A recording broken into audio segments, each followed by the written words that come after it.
Video शुरू करने से पहले आप सभी को राधे राधे। आज हमारा रिवीजन सीरीज का डे 1 है, यानी पहला दिन है। हमने क्लास 10th का जो बिहार बोर्ड का एग्ज़ाम होने वाला है 2027 में, उसके लिए एक नोट्स बनाए थे जिसका नाम है सफल notes class 10th science, physics, chemistry, biology. Content पूरा एनसीईआरटी बेस्ड रहेगा। मीडियम हिंदी इंग्लिश भी रहेगा। मेनली हिंदी मीडियम के बच्चों के लिए है और अच्छा नोट्स है, पक्की तैयारी है और ये बेहतर भविष्य है। ये कोट्स है और ये भी कोट्स है, सफलता की ओर पहला कदम। तो ये हमारा सफल नोट्स है। आप इस तरीके से पूरा देख सकते हैं स्क्रीनशॉट में भी, जिसमें हम हैंड रिटेन फॉर्मेट में सब चीज़ों को रखने वाले हैं। अगर डिजिटल फॉर्मेट में चाहिए, जैसा कि आप यहाँ डेमो में देख सकते हैं स्क्रीनशॉट में, तो 199 रुपया में पूरा साइंस है, 16 चैप्टर है। आप डिवाइड कर लीजिए कि कितना पैसा लग रहा है। 15 से 16 रुपया एक चैप्टर का लग रहा है। यदि आप एक चैप्टर का लेना चाहते हैं, जैसे किसी के पास सब कुछ का नोट्स है, तो उसके लिए आपको 20 से 25 रुपया देना होगा। फिजिक्स, केमिस्ट्री, बायोलॉजी है। एक आध अमेजिंग ट्रिक भी है जो कि आपको मदद करेगा। तो ये सफल नोट्स है। तो चलिए बिना देरी के वीडियो को शुरू करते हैं और आज से हम लोग रिवीजन स्टार्ट कर रहे हैं। यही नोट्स है जो हम आपको दिखा रहे हैं, यही है। ये ब्लैक एंड व्हाइट में प्रिंट है, इसलिए ऐसा दिख रहा है। चलिए रिवीजन स्टार्ट करते हैं। लिखना आपको है नहीं, सिर्फ आपको वीडियो देखकर समझना है। बाकी तो आप स्क्रीनशॉट ले सकते हैं या नोट्स हमारा खरीद सकते हैं। चलिए, तो सबसे पहले जो हमारा चैप्टर है केमिकल रिएक्शन एंड इक्वेशन।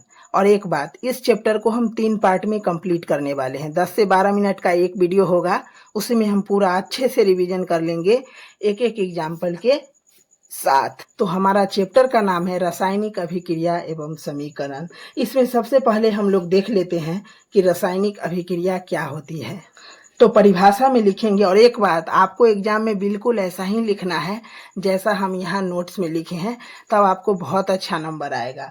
परिभाषा: जब एक या एक से अधिक रिएक्टेंट यानी अभिकारक आपस में अभिक्रिया करके नए प्रोडक्ट बनाते हैं जिनके रासायनिक गुण पहले से भिन्न होते हैं, तब इस प्रक्रिया को हम केमिकल रिएक्शन यानी रासायनिक अभिक्रिया कहते हैं। ये परिभाषा है, ये कोई बड़ा टॉपिक है नहीं। अब यहाँ से ऑब्जेक्टिव बनने का चांस है कि अगर कहीं पे रासायनिक अभिक्रिया हुआ है तो इसका संकेत क्या है, इसका साइन क्या है, इसका पहचान क्या है। तो यदि किसी अभिक्रिया में अवस्था में परिवर्तन हुआ होगा, जैसे रिएक्टेंट हम लिए होंगे सॉलिड में और प्रोडक्ट बना होगा गैस में, लिक्विड में, तो बोलेंगे कि अगर किसी का अवस्था में चेंज हुआ है तो हम बोलेंगे कि रासायनिक अभिक्रिया हुई है। किसी का कलर चेंज हो गया हो, मतलब अभिक्रिया होने से पहले वो लाल था बाद में हरा हो गया, या अभिक्रिया होने से पहले हरा था बाद में लाल हो गया, तो कलर चेंज होगा तब भी बोलेंगे कि रिएक्शन हुआ है। गैस का निकलना, कहीं पे गैस एग्जिट हो रहा है तो उसको भी बोलेंगे रिएक्शन हुआ है। टेम्परेचर चेंज, मतलब तापमान में परिवर्तन हो रहा है, तब भी बोलेंगे कि रिएक्शन हुआ है। और अवक्षेप का निर्माण, अवक्षेप मतलब जो लास्ट में बच जाता है, वो हुआ है, तब भी बोलेंगे रिएक्शन हुआ है। एग्जाम्पल के लिए आप यहाँ पर देख लीजिए, मैग्नीशियम और ऑक्सीजन का जब हम रिएक्शन कराए तो मैग्नीशियम ऑक्साइड बना। अब देखिए, मैग्नीशियम क्या चीज अवस्था है, सॉलिड अवस्था में है, मतलब कि ठोस अवस्था में है, और ऑक्सीजन गैस में है। लेकिन ओवरऑल जो हमारा प्रोडक्ट बना मैग्नीशियम ऑक्साइड, जो रिएक्शन होकर मैग्नीशियम ऑक्साइड बना, वो किस चीज में प्राप्त हुआ, ठोस में। तो अवस्था में चेंज हुआ, ये अवस्था सॉलिड था, ये गैस था, लेकिन प्रोडक्ट बना सॉलिड में, तो हम बोले कि यहाँ पे रिएक्शन हुआ है। और एक बात, मैग्नीशियम को वायु में जलाने पर सफेद रंग का मैग्नीशियम ऑक्साइड बनता है।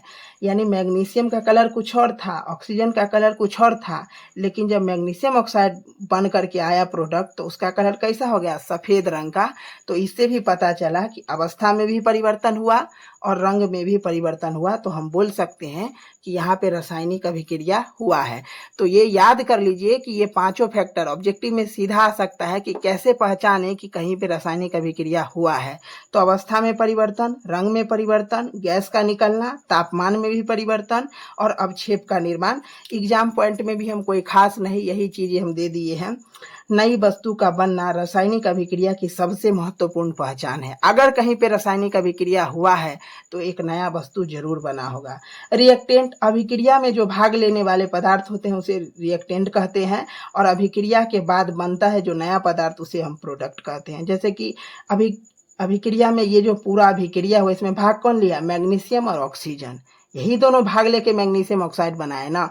तो मैग्नीशियम और ऑक्सीजन क्या है, रिएक्टेंट है, और जो हमारा फाइनल प्रोडक्ट बना वो हमारा प्रोडक्ट है, क्योंकि ये अभिक्रिया के बाद बना है। अभिक्रिया में भाग ये दोनों लिया था, मैग्नीशियम ऑक्सीजन, और बाद में मैग्नीशियम ऑक्साइड बना, तो उसको हम बोल दिए प्रोडक्ट। तो इस पेज का अच्छे से आप लोग स्क्रीनशॉट ले सकते हैं, जो नोट्स नहीं खरीद सकते, नहीं तो आज के समय में 20 रुपया कोई बड़ी बात नहीं है, एक बार आप खरीद कर देखिए। रिवीजन के लिए ये पूरा सीरीज बनाया गया है, ताकि जो पढ़ा हुआ व्यक्ति है वो आसानी से स्टूडेंट रिवीजन कर सकते हैं। अब हमारा अगला टॉपिक है रासायनिक समीकरण क्या है, क्योंकि चैप्टर का नाम ही है रासायनिक अभिक्रिया एवं समीकरण। रासायनिक समीकरण भी ऑब्जेक्टिव में 1 नंबर में पूछ सकता है डेफिनेशन में। तो किसी रासायनिक अभिक्रिया को रासायनिक सूत्रों और संकेतों द्वारा दर्शाने के लिए रासायनिक समीकरण का उपयोग किया जाता है। मतलब कोई भी रिएक्शन हम लिख रहे हैं, जैसे यहाँ पर जो हम रिएक्शन लिखे थे पीछे, मैग्नीशियम ऑक्सीजन मैग्नीशियम ऑक्साइड बना दिया, तो इसको हम शब्द में लिख दिए हैं, मैग्नीशियम प्लस ऑक्सीजन मिलके मैग्नीशियम ऑक्साइड बना दिया, तो ये हमारा हो गया है शब्द समीकरण। यही रासायनिक समीकरण है, किसी अभिक्रिया को जो हम लिखते हैं तो ये पूरा हो गया रासायनिक समीकरण। अब शब्द में लिख दिए मैग्नीशियम, शब्द में लिख दिए ऑक्सीजन, तो हो गया मैग्नीशियम ऑक्साइड। क्या हो गया, मैग्नीशियम ऑक्साइड। क्या चीज में, शब्द में लिख दिए तो शब्द समीकरण हो गया। अब इसी चीज को आप नीचे एग्जाम्पल में अच्छे से देख सकते हैं। किसी रासायनिक अभिक्रिया को रासायनिक सूत्रों और संकेतों द्वारा दर्शाने के लिए रासायनिक समीकरण लिखा जाता है। अब यहाँ पे मैग्नीशियम और ऑक्सीजन मिल के बना दिया मैग्नीशियम ऑक्साइड। तो इस चीज को हम क्या चीज में लिखे हैं, संकेत सूत्र में लिखे हैं। हम लोग जानते हैं तत्वों के नाम जब याद किए थे कि मैग्नीशियम को किससे सूचित किया जाता है, Mg से। तो यहाँ संकेत सूत्र में लिख दिए, ये भी रासायनिक समीकरण हो गया, और यहाँ शब्द में लिख दिए तो शब्द रासायनिक समीकरण हो गया। तो ऑब्जेक्टिव में ये पूछ सकता है कि शब्द रासायनिक समीकरण में क्या करते हैं, तो उसमें संकेतों का उपयोग नहीं करते हैं, उनमें लिख देते हैं जो भी बातें होती है। वही बात है वे पदार्थ जो अभिक्रिया में भाग लेते हैं रिएक्टेंट कहलाते हैं। वही बात है वे पदार्थ अभिक्रिया के बाद बनते हैं, उसे क्या कहते हैं, प्रोडक्ट कहते हैं। अब एक चीज यहाँ पे बहुत ही ज्यादा महत्वपूर्ण है, जिसको हम अच्छे से एक्सप्लेन करना चाहेंगे कि यदि किसी रिएक्शन में हम प्लस लिखे हैं तो इसका मतलब है कि 2 या 2 से अधिक पदार्थों के मिलाने के लिए ये प्रयोग किया जाता है। जैसे A+B लिखे, यहाँ पे देख लीजिए Mg+O2, तो ये जो प्लस है ये बता रहा है कि यहाँ केवल Mg नहीं है या केवल ऑक्सीजन नहीं है, यहाँ दोनों है, मतलब 2 या 2 से अधिक हो सकता है। अगर ये तीर बनाए हैं तो तीर का मतलब होता है अभिक्रिया के दिशा को दर्शाता है, या कोई भी चीज बनता है उत्पन्न होता है उसको प्रदर्शित करता है। जैसा कि यहाँ पे देख लीजिए मैग्नीशियम और ऑक्सीजन मिलके बनाया है मैग्नीशियम ऑक्साइड, तो ये तीर ही दर्शाता है कि रिएक्शन हुआ है। अब कहीं पे S लिखा है, उसका मतलब है कि ठोस अवस्था को दर्शाता है। मतलब जैसे मैग्नीशियम के कोष्ठ में S लिखा है, इसका मतलब है कि मैग्नीशियम सॉलिड स्टेट में था, मतलब ठोस अवस्था में था। कहीं पे अगर L लिखा है उसका मतलब लिक्विड है, कहीं पे अगर G लिखा है उसका मतलब गैस है, और कहीं पे लिखा है AQ तो वो है एक्वस, मतलब गाढ़ा द्रव होता है ये। अब उसी बात को हम लिखे हैं रासायनिक समीकरण में रासायनिक सूत्रों के साथ साथ ये जो सॉलिड, लिक्विड, गैस, एक्वस, ये अवस्था भी लिखा जाता है, और समीकरण के बाईं ओर अभिकारक और दाईं ओर उत्पाद लिखे जाते हैं। इसका लास्ट वाला लाइन जो है ये यही दर्शा रहा है कि देखिए ये हुआ राइट साइड, तीर के इधर हुआ राइट साइड, तीर के इधर हुआ लेफ्ट साइड। तो लेफ्ट साइड जो होता है वो रिएक्टेंट होता है, पता ही है आपको, और जो राइट साइड होता है वो होता है हमारा प्रोडक्ट। अब हम लोग चलते हैं सबसे महत्वपूर्ण टॉपिक कि हम लोग समीकरण को संतुलित कैसे करते हैं। ये पूरा रिवीजन सीरीज है, एकदम जीरो से, जरा सा भी टेंशन नहीं लेना है। चलिए, संतुलित रासायनिक समीकरण क्या होता है? तो संतुलित रासायनिक समीकरण कुछ नहीं होता है, जिस रासायनिक समीकरण में अभिकारक और प्रोडक्ट के प्रत्येक तत्वों के परमाणुओं की संख्या बराबर होती है उसे संतुलित रासायनिक समीकरण कहते हैं।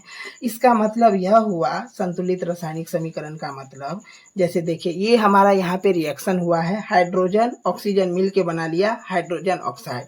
गौर करिए तो रिएक्टेंट में हाइड्रोजन 2 गो, ऑक्सीजन 2 गो, टोटल हुआ 4 गो, और प्रोडक्ट में देखिए तो हाइड्रोजन तो 2 गो है लेकिन ऑक्सीजन 2 गो नहीं है। तो ये समीकरण अनबैलेंस है, मतलब इसको बैलेंस नहीं हुआ है। क्यों? क्योंकि अभिकारक में तत्व जो है हाइड्रोजन और O2, इसमें परमाणु की संख्या बराबर नहीं है। इसमें 2 हाइड्रोजन है, 2 ऑक्सीजन है, लेकिन यहाँ क्या है, 2 हाइड्रोजन तो है लेकिन ऑक्सीजन 2 नहीं है, यानी द्रव्यमान संरक्षण को फॉलो नहीं करता है। इसीलिए रिएक्शन को बैलेंस रिएक्शन में क्या देख लीजिए, इधर 2 लगा दिए तो 2 दूना 4 हाइड्रोजन हो गया और 2 ऑक्सीजन 6 हो गया टोटल। और इधर भी देख लीजिए 2 लगा दिए तो 2 हाइड्रोजन, 2 दूना 4 हाइड्रोजन हो गया और ऑक्सीजन 2 ऑक्सीजन हो गया, यानी टोटल 6 चीज हो गया। तो यहाँ पे क्या हो गया, अभिकारक के परमाणु संख्या मतलब तत्वों के परमाणु और प्रोडक्ट के तत्वों के परमाणु क्या होगा, दोनों बराबर हो गया। तो इसको हम लोग बोल देते हैं संतुलित रासायनिक समीकरण। अब यहाँ पे ऑब्जेक्टिव पूछ सकता है कि समीकरण को संतुलित करने की आवश्यकता क्यों पड़ी। तो आप सभी को पता है कि प्रकृति में द्रव्यमान न तो बनाया जाता है और न ही नष्ट किया जाता है। हम लोग जानते हैं द्रव्यमान संरक्षण के नियम से कि द्रव्यमान को न तो रासायनिक अभिक्रिया द्वारा बनाया जा सकता है और न ही नष्ट किया जा सकता है। इसी चीज को फॉलो करने के लिए समीकरण को संतुलित किया जाता है, सिर्फ इसी चीज को, ताकि रिएक्टेंट और प्रोडक्ट का जो द्रव्यमान होगा वो बराबर रहेगा। अब यही सारी बातें हम एग्जाम पॉइंट में हाईलाइट करके लिख दिए हैं ऑब्जेक्टिव के व्यू से। संतुलित रासायनिक समीकरण में प्रत्येक एलिमेंट यानी तत्वों के परमाणुओं की संख्या रिएक्टेंट और यहाँ पे रिएक्टेंट को हाईलाइट करना छोड़ दिए, रिएक्टेंट और प्रोडक्ट दोनों बराबर होती है। इसे law of conservation of mass कहते हैं, द्रव्यमान संरक्षण का नियम कहते हैं। इसको 9th में अच्छे से पढ़ना है, अभी ऑब्जेक्टिव में आएगा तो समझ जाइए। एक ही बात को, ये इस पूरे पेज में से एक ही बात इंपॉर्टेंट है, समीकरण को संतुलित क्यों करते हैं, क्यों, law of conservation of mass को फॉलो करने के लिए, द्रव्यमान संरक्षण के नियम को फॉलो करने के। इस चैप्टर का मेन पार्ट अब यहाँ से स्टार्ट होगा, यहाँ से भर भर के ऑब्जेक्टिव बनेंगे। नहीं विश्वास है आप एक बार क्वेश्चन बैंक पलट लीजिएगा। हमारा टॉपिक है रासायनिक अभिक्रिया के प्रकार, मतलब रासायनिक अभिक्रिया कितने प्रकार के होते हैं। एनसीईआरटी के अनुसार रासायनिक अभिक्रियाओं को उनके होने के तरीके के आधार पर बांटा गया है। मुख्य रूप से हम 5 पढ़ेंगे। सबसे पहले हमारा स्टार्ट होता है संयोजन अभिक्रिया, बहुत ज्यादा महत्वपूर्ण। फिक्स है यहाँ से क्वेश्चन, चाहे ऑब्जेक्टिव हो, शॉर्ट क्वेश्चन हो या फिर लॉन्ग क्वेश्चन में इसका एग्जाम्पल हो। तो संयोजन, कॉम्बिनेशन रिएक्शन, नाम से ही पता चल रहा है कि 2 चीज यहाँ पे क्या हो रहा है, आपस में जुड़ रहा है। तो जब 2 या 2 से अधिक पदार्थ मिलकर केवल एक नया पदार्थ बनाता है तो उसे कॉम्बिनेशन रिएक्शन यानी संयोजन अभिक्रिया कहते हैं। जैसे देखिए रिएक्टेंट में ए और बी, ए बी 2 पदार्थ मिला और प्रोडक्ट एक ही बना ए बी, तो इसको बोलेंगे संयोजन अभिक्रिया। जल्दी से इसका एग्जाम्पल देख लेते हैं। तो इसका एग्जाम्पल भी एकदम एनसीईआरटी से लिया गया है। जैसे मैग्नीशियम और ऑक्सीजन, ये दोनों रिएक्टेंट है, लेकिन ये दोनों मिलके अलग अलग नहीं, सिर्फ एक ही पदार्थ बनाया, मैग्नीशियम ऑक्साइड। क्या बनाया, मैग्नीशियम ऑक्साइड। और ये 2 क्यों लगा है, ये बैलेंस करने के लिए लगा है, आप लोगों को पता है। तो इसमें क्या था, 2 या 2 से अधिक पदार्थ मिलकर केवल एक पदार्थ का मतलब एक प्रोडक्ट का निर्माण करते हैं। मैग्नीशियम ऑक्सीजन के साथ अभिक्रिया करके मैग्नीशियम ऑक्साइड बनाता है। दूसरा एग्जाम्पल हमने लिया है कैल्शियम ऑक्साइड और हाइड्रोजन ऑक्साइड, ये दोनों मिल करके कैल्शियम हाइड्रोक्साइड बनाए हैं और इसमें जो हीट बचा था वो रिलीज हुआ है। तो इसको ऊष्माक्षेपी अभिक्रिया में भी हम यूज कर सकते हैं। एग्जाम पॉइंट में हमने स्पष्ट लिख दिया है ताकि ऑब्जेक्टिव में कहीं से कोई दिक्कत ना हो। कॉम्बिनेशन रिएक्शन, नाम से ही पता चला है कॉम्बिनेशन यानी जुड़ रहा है कोई चीज में, 2 या 2 से अधिक रिएक्टेंट मिलकर केवल एक प्रोडक्ट बनाते हैं। सीधा ऑब्जेक्टिव पूछ सकता है, जरा सा भी नहीं सोचना है। उम्मीद करते हैं ये वाला संयोजन अभिक्रिया आप अच्छे से रिवीजन हो गया होगा। अब लास्ट टॉपिक पर चलते हैं, वियोजन अभिक्रिया। इसके बाद आगे का वीडियो पार्ट 2 में और रिएक्शन को कवर करेंगे, नहीं तो वीडियो लंबा हो जाएगा। वियोजन अभिक्रिया, जब एक यौगिक ऊष्मा, प्रकाश या विद्युत के प्रभाव से टूटकर 2 या 2 से अधिक सरल पदार्थों में बढ़ जाता है तो उसे डीकम्पोजिशन रिएक्शन यानी वियोजन अभिक्रिया कहते हैं। संयोजन में क्या था, 2 या 2 से अधिक चीज मिलकर एक बनाता था। यहाँ क्या है, एक चीज प्रकाश, उष्मा या विद्युत के प्रभाव में आकर टूटकर 2 या 2 से अधिक में बट जाएगा। संयोजन में सब कुछ जुड़ के एक बन रहा था और वियोजन में जुड़ा हुआ चीज टूटकर अलग अलग बटेगा। जैसे वहां ए बी मिलके ए बी बना था, यहाँ ए बी टूटकर ए प्लस बी में जाएगा। आप देख सकते हैं ये वियोजन अभिक्रिया के प्रकार हमने कैटेगरी वाइज डिफाइन कर दिया है। आपको सिर्फ एग्जाम्पल से मतलब होना चाहिए। देखिए, कैल्शियम कार्बोनेट को जब हम गर्म करते हैं तो कैल्शियम ऑक्साइड और कार्बन डाइऑक्साइड में टूट जाता है। तो यही हमारा वियोजन अभिक्रिया। गौर करिए, यही कैल्शियम ऑक्साइड और कार्बन डाइऑक्साइड मिलकर अगर कैल्शियम कार्बोनेट बना ले तो संयोजन हो जाएगा। लेकिन यही कैल्शियम कार्बोनेट जब टूट कर कैल्शियम और ऑक्सीजन मतलब कैल्शियम ऑक्साइड और कार्बन डाइऑक्साइड में बदल जाएगा तो ये वियोजन अभिक्रिया हो जाएगा। उसी प्रकार से हाइड्रोजन को भी जब इलेक्ट्रिसिटी से पास करते हैं हाइड्रोजन ऑक्साइड को, तो हाइड्रोजन और ऑक्सीजन में टूट जाता है, तो ये हो जाता है वियोजन। यहीं अगर H2O2 मिलकर H2O बना लिया तो ये हो जाएगा संयोजन। संयोजन जुड़ता है, वियोजन टूटता है। संयोजन ये दोनों जुड़ के एगो बनाएगा, वियोजन ये जुड़ा हुआ अलग अलग टूट जाएगा। दूसरा एग्जाम्पल देख लीजिए, यहाँ पे हम ले लिए हैं सिल्वर क्लोराइड, सनलाइट से गुजारे तो सिल्वर और क्लोराइड में टूट गया। तो यही हमारा एग्जाम्पल है और एग्जाम पॉइंट में हम स्पष्ट लिख दिए हैं, वियोजन अभिक्रिया में एक यौगिक टूटकर दो या दो से अधिक सरल पदार्थ बनाता है, जबकि संयोजन में दो या दो से अधिक पदार्थ जुड़कर एक पदार्थ बनाते हैं और इसमें जुड़ा हुआ चीज टूट जाता है। ये प्रकार हमने लिख दिया है, ये इतना इंपॉर्टेंट नहीं है। ऑब्जेक्टिव में पूछ सकता है कितने प्रकार के होते हैं, तो बता दीजिएगा। थर्मल होता है, इलेक्ट्रोलाइटिक होता है और फोटोलाइटिक होता है। और तीनों का एग्जाम्पल हम अच्छे से दे दिए हैं। ये थर्मल वाला एग्जाम्पल है, ये इलेक्ट्रिसिटी वाला एग्जाम्पल है और ये सनलाइट वाला एग्जाम्पल है। वीडियो के पार्ट 2 में हम इसके आगे का विस्थापन, द्विविस्थापन, ऊष्माक्षेपीय अभिक्रिया, रेडॉक्स अभिक्रिया करेंगे। तो मिलते हैं अगले वीडियो में। उम्मीद करते हैं आपको ये वीडियो अच्छा लगा होगा। एक लाइक कर दीजिएगा।